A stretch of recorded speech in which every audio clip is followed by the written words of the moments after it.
कुछ घटनाएं ऐसी घट रही हैं जिनको देखकर भी अगर आप नहीं जागृत हो पा रहे हैं तो कहीं ना कहीं आपका दुर्भाग्य बहुत बड़ा है। एप्स्टीन एप्स्टीन फाइल्स एक ऐसी गाथा जो कि स्वाभाविक है, नेचुरल है। भोग मनुष्य की प्रवृत्ति का अहम हिस्सा है। जो भी उससे इनकार कर रहा है या तो वो पाखंडी है या वो पौरुष विहीन है और या वो पागल है। भोग जो है, भोग वो मनुष्य की प्रवृत्ति का अहम हिस्सा है। अगर वो खंडन कर रहा है कि नहीं हमें भोग नहीं चाहिए तो या तो पाखंडी है या पौरुष विहीन है या पागल है और या फिर जागृत है। वो चार में से ही कोई होगा, पांचवा नहीं हो सकता। कोई इनकार नहीं कर सकता कि साहब हमको जीवन में भोग नहीं चाहिए। तो अगर कोई व्यक्ति भोग से इनकार कर रहा है या तो वो पाखंडी है या वो पागल है या वो पौरुष विहीन है। इसीलिए बुढ़ापे में मृत्यु की आकांक्षा पैदा हो जाती है। जैसे ही इंद्रियां निष्क्रिय होती हैं वैसे ही मृत्यु की आकांक्षा, अब जीवन जी के करेगा। और या फिर इन तीनों के पार वो व्यक्ति जागृत है।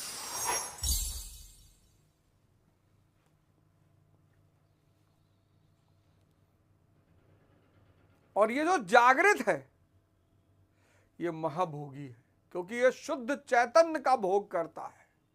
सर आपको मैं बताऊं, बहुत लोगों ने कोशिश की इसको समझाने की, मैं भी नहीं कर पाऊंगा कि आप और हम जिस सुख के चक्कर में परेशान हैं उससे एक बहुत विशाल महासुख हमारे अंदर है।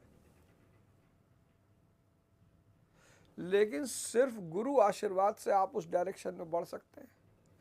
अब एप्स्टीन फाइल,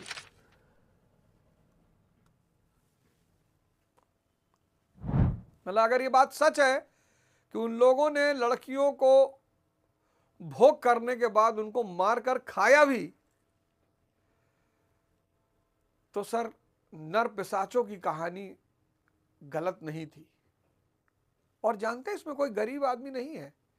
दुनिया के उच्च पदों पे आसीन पैसे वाले, अमीर नहीं। अमीर मतलब जो अपने मन का मालिक हो चुका, बस वही अमीर है, बाकी सब भिखमंगे हैं। सिर्फ पैसा मांगने वाला ही भिखमंगा नहीं, जो सामान सम्मान मांग रहा है वो भी भिखमंगा है, जो प्रेम मांग रहा है वो भी भिखमंगा है, जो वासना मांग रहा है सब भिखमंगे हैं। जो भी मांग रहा है, जैसे मैं पटपटगंज में वोट मांग रहा था, मैं भी भिखमंगा हो गया था। जो भी मांग रहा है वो भिखमंगा है। ये एप्स्टीन फाइल्स, इस पे बहुत ज्यादा वीडियो बनाने की जरूरत नहीं है कि भैया देखिए ये ऐसा हो गया, भैया इन्होंने कट डाला। सब करना चाहते हैं। जिस स्थिति में दुनिया जा रही है वो यही स्थिति है। दूसरा, गाजियाबाद एपिसोड जिसमें 3 बहनों ने आत्महत्या कर ली, 16, 14, 12, 9वीं मंजिल से कूद कर आत्महत्या कर ली।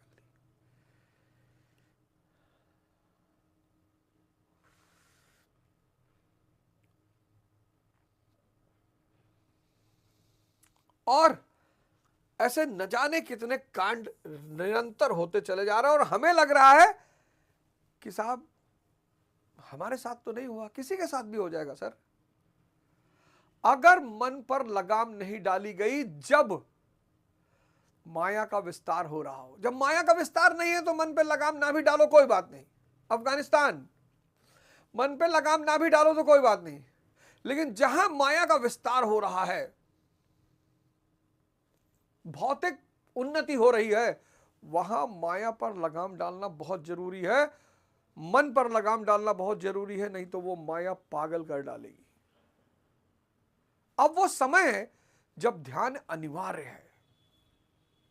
सबको करना पड़ेगा। कोई इनकार ही नहीं कर सकता कि साहब मैं नहीं करूंगा, सबको करना पड़ेगा, सबको अनिवार्य है। क्या है? ध्यान।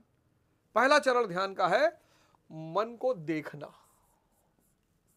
यार इतनी उल्टी सीधी बातें ये मुझसे करता है, ये पहला चरण है, मन को देखना। बहुत सारे लोग जानते ही नहीं। आंख बंद करिए, 10 मिनट बैठिए, देखिए क्या क्या कह रहा है। दुनिया की सारी खुराफात आपको याद दिलाएगा। दूसरा चरण है मन को साधना।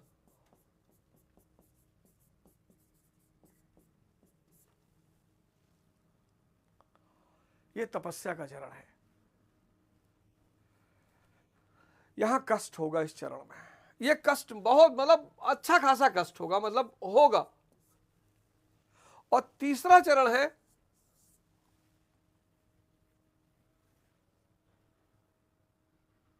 साधना को गतिमान करना। मजा आने लगेगा इस चरण में। पहला चरण थोड़ा सा हल्का है और तीसरा चरण बड़ा मजेदार है, लेकिन पहले और तीसरे के चरण का जो दूसरा चरण है यह तपस्या का चरण है। यहां मन को मारना पड़ेगा। और वो यज्ञ, यज्ञ जितना करते जाओगे, यज्ञ ही कर्म है। 13वां श्लोक। यज्ञ क्या है? श्वास प्रश्वास की विशेष विधि। श्वास अंदर जा रही है, आप देख रहे हो, श्वास बाहर, आपका ध्यान निरंतर सांसों पर रहे। आप खाना बनाओ, ध्यान सांसों पर रहे। आप पढ़ाई करो, ध्यान सांसों पर रहे। आप खेलो, ध्यान सांसों पर रहे। आप हवाई जहाज उड़ाओ, ध्यान सांसों पर। ध्यान सांसों पर रहने का नाम है यज्ञ। और यही कर्म है, और यही कर्म ही आराधना है, यही पूजा है। देखो तुम बाहर लोग मंदिर मस्जिद गुरुद्वारा 50-50 साल से जा रहे हैं, जीवन बदल ही नहीं रहा है। एक बात पे वो संतुष्ट हैं, एक बात पे कि भैया जीवन यही है।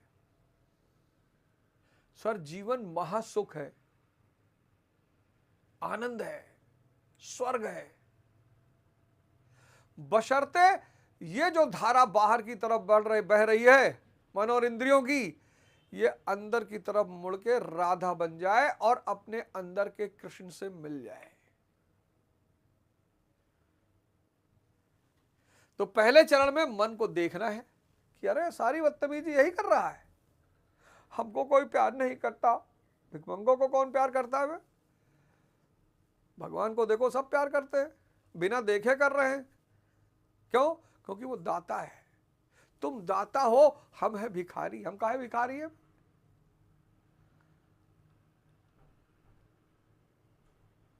हमको कोई प्यार नहीं कर रहा। भैया हम उनके घर गए थे, हमको सम्मान नहीं दिए। काहे गए वे? क्यों गए? भैया हम नेताजी के साथ गए थे सेल्फी लेने, हमको धक्का दे दिया। बहुत अच्छा किया, तुमको जूते से मारना चाहिए। वो तो तब पर भी बड़ी शराफत दिखाए जो तुमको सिर्फ धक्का दिए। तुमको जूते से मारना चाहिए, जूते से। क्यों गए वे सेल्फी लेने? तुम्हारे नाना लग रहे वे। कहाँ गए हो सेल्फी लेने?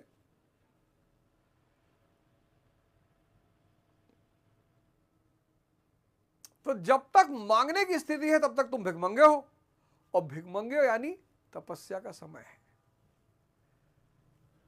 और फिर जब मन सध जाए तो उसको मत छोड़ना, तो उसको उस दिशा में गतिमान रखना। आनंद आने लगा, जीवन परिवर्तित होने लगा, और फिर आप जिस मुकाम पे चाहोगे वहां पहुंच जाओगे।